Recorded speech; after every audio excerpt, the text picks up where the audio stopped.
I'll tell myself, you're gonna get a job, you're gonna get a job, you're gonna get a job. And then I'll get another rejection email and be like, I'm never gonna get a job.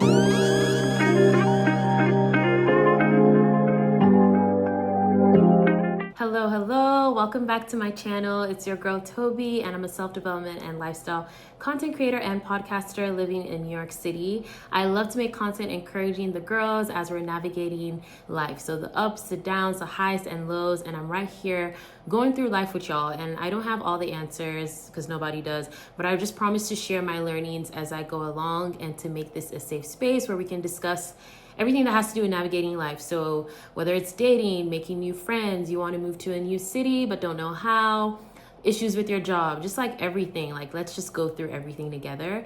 And I want you to leave, like after watching my videos, like the constant message I want to have through my videos is that you're doing just fine, you're going to be okay, and just remember to love yourself through it all. So that's what I want you to keep in mind. So definitely subscribe if you're into all of that, and leave me a comment, say hi, introduce yourself. I want to meet you, and let me know what topics you would like me to discuss moving forward. And that's it. Let's get into today's video. So today we're going to be talking about how to get a job in 2024. I did a video talking about how to stay sane while you're unemployed and share tips and strategies for that. And I know a few of you asked for like job search strategies that I've personally used and worked for me. So we're going to get into that today. Just to give you some context, in the last about 8 years, I've been unemployed 4 times. I think, like, I've looked for a new job 4 times.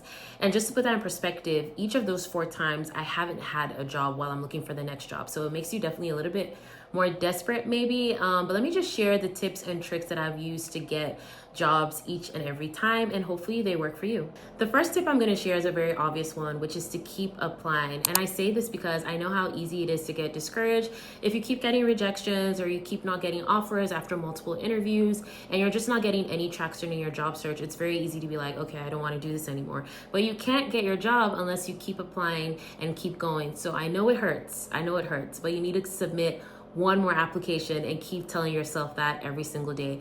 Take a break if you need to. For example, when I apply for jobs, I usually don't apply over the weekend, just to give myself that break, and then I get back into things on Monday. So give yourself a schedule that makes sense for you. You don't need to be searching for jobs 24 hours a day, 7 days a week. You can do it a few hours every day. You can do it a few hours Monday to Friday, whatever schedule works for you. Keep to that, but definitely keep applying and don't stop. I think this year so far, I've submitted about 86 applications and I've been through like 5 interview loops. So think about that. Like, I submitted 86 applications, but I only had 5 interviews from that. So that just shows why you need to keep applying, because it's definitely not every application you submit that you're gonna get called in for an interview. Definitely not every application you submit that you're gonna get an offer. So you want to increase those chances of getting to the interview stage. So keep applying. Another tip that I have is that you need to tailor your resume for the job you're applying to. And for some of you, this may be like, duh, like who doesn't do that? But you'd be surprised how many people I've talked to who use the same one resume for all the jobs they're applying to. And that's just not going to work. You need to tailor your resume for each job. So if you're looking at a job description and it mentions like they're looking for someone who has experience in like Microsoft PowerPoint, for example, you want to make sure on your resume you've put that you have experience with Microsoft PowerPoint. You can go learn it on later on if you really don't have experience with it. But you want to make sure that the keywords and phrases and job responsibilities that are mentioned in the job description, that you're sort of saying that you have those in your resume as well, or like highlighting them. Because sometimes the way you're phrasing them in your resume may not be exactly how it's phrased in the job description. You want to make sure when a recruiter is looking at your resume, it's literally plain as day that you're a right fit for this role. They're not going to look at it and be like, well, she said this, maybe it means she has experience, or it doesn't mention she has experience in Microsoft PowerPoint, but maybe I'll like email her and ask. It needs to be clear as day. Make it very simple that when a recruiter looks at your resume, they're like, she's a good fit, let me give her a call. So that's what I mean by tailoring your resume for each job. So what I would do is for each role that I'm applying to, I'll literally like get my standard resume and like edit it, make sure I'm putting the keywords that I need to put in there. If I know a job is wanting someone that has a lot of project management experience, for example, I do have project management experience, but I'll make sure I've highlighted that specifically in my resume, pulling out more examples, tailoring that so my project management experience is shining through my resume. But if I'm applying to another role that maybe wants someone with more account management experience, which I also have, I'll make sure that I'm making sure account management is highlighted more than project management in that resume. So that's what I mean by tailoring your resume to the role that you're applying for. And when I save that resume, I'll literally put like the role in the like when I save it as a file name so that I don't mix it up when I'm applying to another role. So tailor your resume. No more using the same resume for every job you're applying to. Third tip I'm going to share is something a lot of people don't think to do, which is to go the extra mile and reach out to the hiring manager for the role if you can. So let me break it down. Let's say you're applying to a role. I'm just going to use account management because that's what I have experience in. So let's say I'm applying to a role like junior account manager at XX company, right? So what I'm going to do when I see that job application is I'm going to apply after I've tailored my resume, and I'm going to go on LinkedIn and literally just type in senior account manager at XX company, like whoever I think might be the hiring manager or who is on that team. It could be another junior account manager, VP of account management, whatever that I think is a role that is on that team. I'm going to look for them on LinkedIn and I'm going to send them a message introducing myself, sharing a little bit about my background and letting them know I just saw this role on their team and I've applied. This is why I think I'm a good fit, and I'd love to know if there's any more information about the role, or just like asking, can I schedule an informational chat or whatever it is, and just see where it goes from there. Now, a lot of times you may not get a reply, but a few times I've gotten responses, and I've actually gotten fast-tracked in the interview loop where it's like, the person responding was like, I'm gonna like send a note to the recruiter and ask them to search for your resume. Again, guys, these jobs get so many resumes. I really don't think recruiters look at every single resume that they get. So whatever you can do to get your resume to the top of the pile is what you want to do. So you want to go the extra mile by reaching out to whoever you think the hiring manager might be or whoever could be sitting on that team. Sometimes in the job description, they actually write who the role reports to. It'll be like, this role reports into blah, blah, blah. And you can go search that in LinkedIn search to figure out who it is and just send them a message. You really have nothing to lose. Make sure it's short, professional, and just get straight to the point. Another tip that I have that I mentioned in my unemployment video that I did earlier is to upskill. So while you're looking for a new job, you want to make sure that you're using that time to work on certifications or skills that you need to just make it easier to get your next job. So if a lot of jobs that you're applying to or that you're seeing, or maybe wanting someone who has experience with Excel and you know it's something that you don't have, or maybe you're not great at it, use that time to get your Excel certification. And a lot of times in your resume, you don't even need to wait till you've completed that course to put it on your resume. You can write it on your resume and in parentheses just put like in progress or something like that. So the recruiter sees that it's something you're currently enrolled in and you're currently working on. Again, you want to do whatever it is to set yourself apart and not allow the recruiter to like put your resume aside. Because if the recruiter is looking at a bunch of people who have Excel certifications and then you don't, that's something that they will easily eliminate you for. So you want to make sure you're doing what you can, again, to make sure your resume is at the top of the pile and you don't get pushed aside because you don't have something. So definitely always keep an eye out on job descriptions that you're looking for. If you notice a common theme between skills that they keep on saying they're looking for, or platforms or tools that they want you to have experience in, like SQL, coding, whatever it is, graphic design, maybe that's giving you a hint of what you should be upskilling in and making sure that you know how to do. All right, moving on to the next tip. And you may not want to do this, but you have to do this, which is tell everyone that you're looking for a job. Everyone. So why I say this is because you really have no idea where your next job is going to come from. It could come from your neighbor. It could come from a former coworker, a manager, a friend, someone random that you meet in a coffee shop. You need to tell everyone you're looking for a job, so it's just more eyes looking out for potential job opportunities for you, and they can be like, hey, like I saw this. I got a lot of like job applications and like things sent to me on LinkedIn from a former coworker who would see posts that I never saw and would never see. So again, it's just more eyes out there looking for potential opportunities that could be a good fit for you, or maybe someone is hiring on their team at their company, or they overhear something and they think, oh wait, Toby could be a good fit for that. I know she's looking for a job. Tell everyone you're looking for a job. Don't be shy. Closed mouths don't get fed. So tell everyone you're looking for a job, because again, you really don't know where your next job could come from, and you just want to increase the chances of hearing about opportunities that you'll never hear from.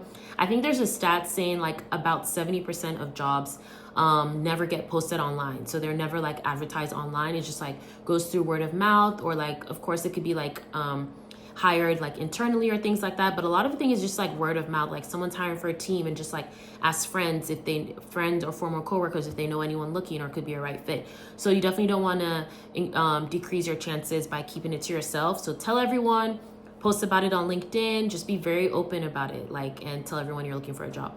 And similar to my last tip, you want to join industry and like networking groups that make sense. So if you're in a particular industry like sales and you know they're like groups, maybe like young Black sales professionals in New York City or things like that, whatever groups you can find on Facebook or on LinkedIn, or sometimes people have like WhatsApp groups or things like that. You want to join those groups because a lot of times opportunities are posted in there. Like someone will be like, hey guys, like my team's hiring, wanted to share the application here before we post it publicly. So I've seen a lot of that happen from groups that I've been in. So you can join like young tech professionals, whatever it is, like Black women in sales, whatever it is.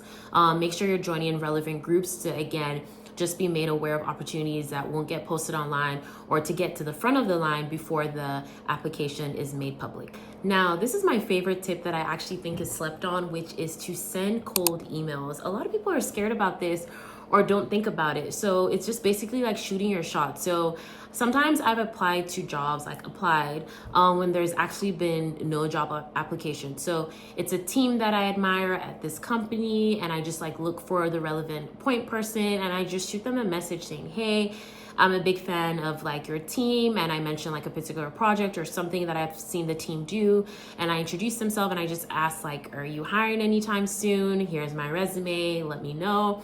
And I've actually gotten responses back saying like, actually, we have a role opening up like next week or something like that. Or it's like, hey, not yet, but thanks for reaching out. I'm going to keep your resume on file. And I just like check in with them.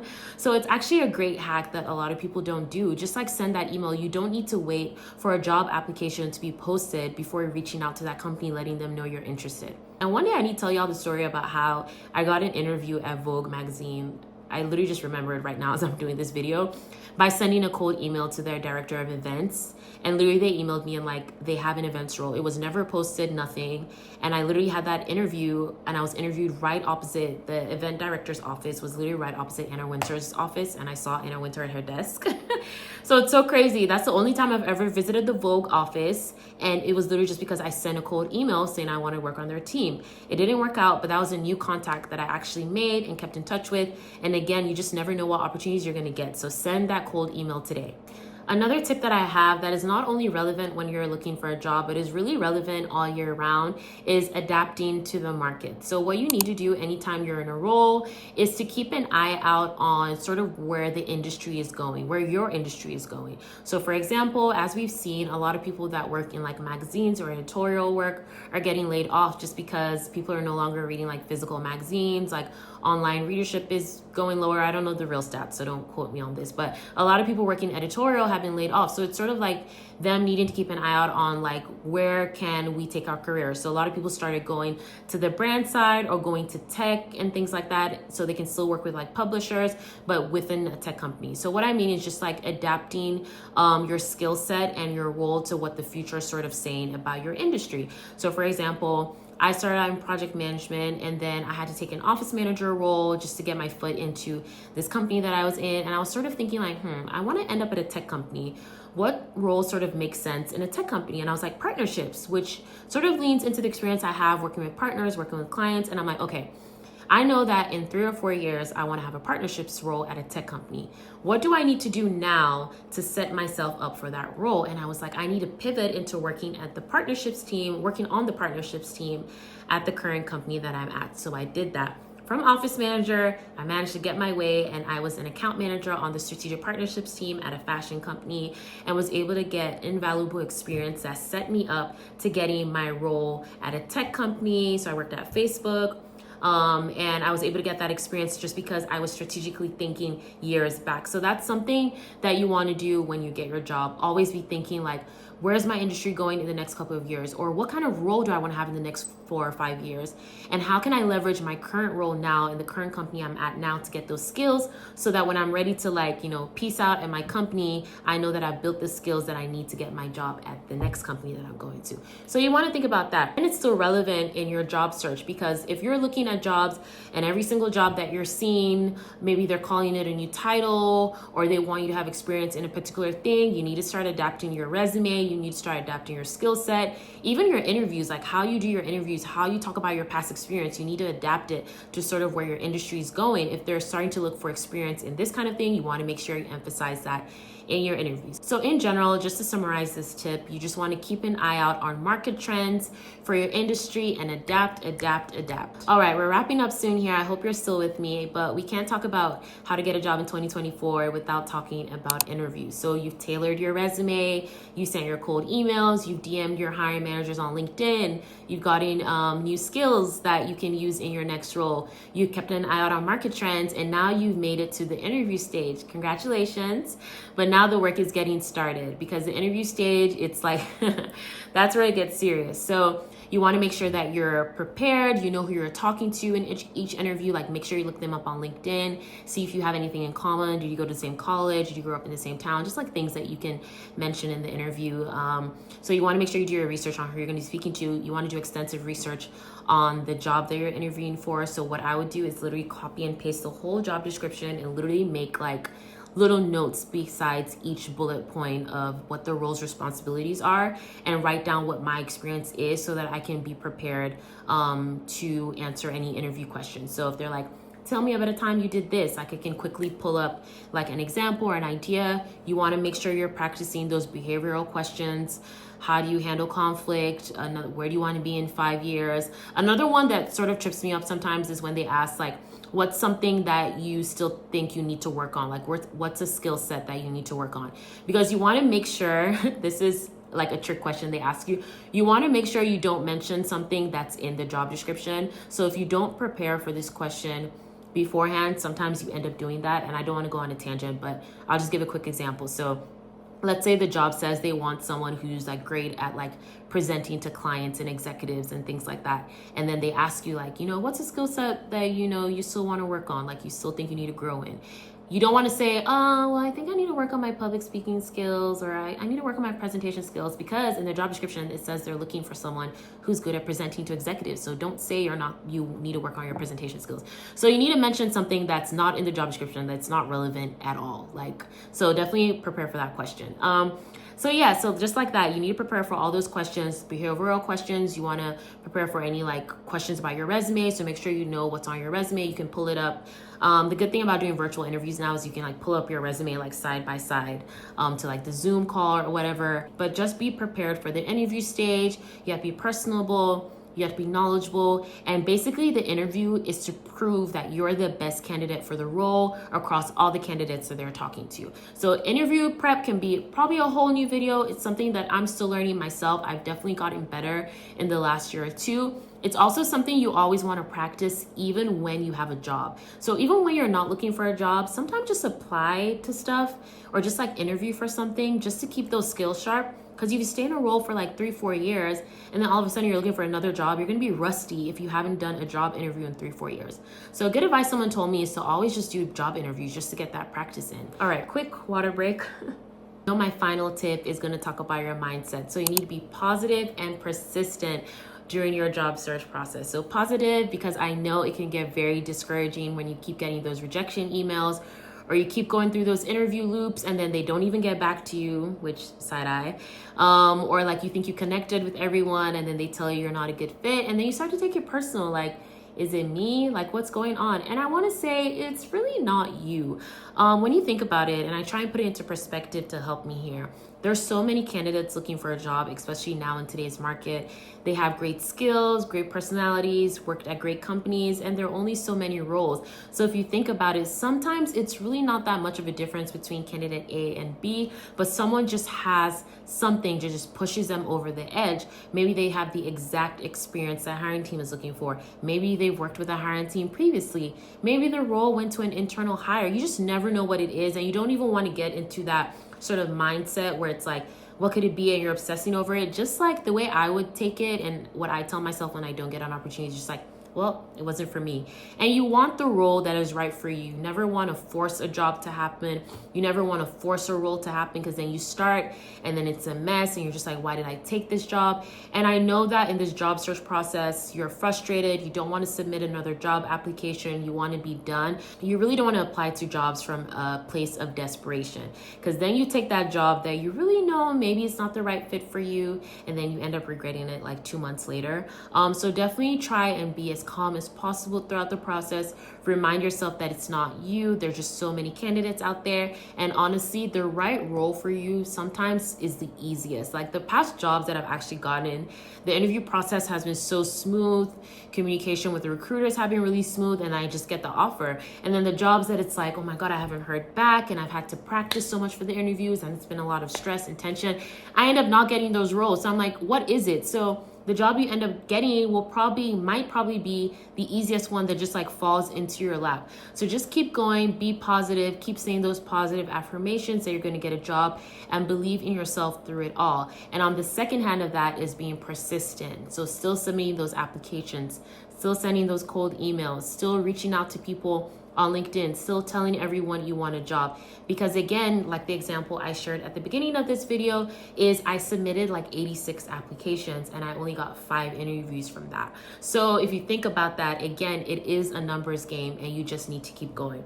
Because if you don't apply to a job, you're definitely not going to get a job. But if you keep applying, you will get a job. You just don't know when, but keep going. And I just want to end this video by letting you know that you're going to get through this. I'm rooting for you. Not having a job doesn't define you. You're still a whole person with a life to live. So anytime you apply to jobs, like when you're done for the day, go outside, go take a walk, do something that you enjoy, like call a friend, cook your favorite meal, and just know that your next job is around the corner and you still need to enjoy your life in the meantime. And thanks for watching again. Leave a comment, say hi, let me know what you want my next video to be about, and I'll see you guys next time.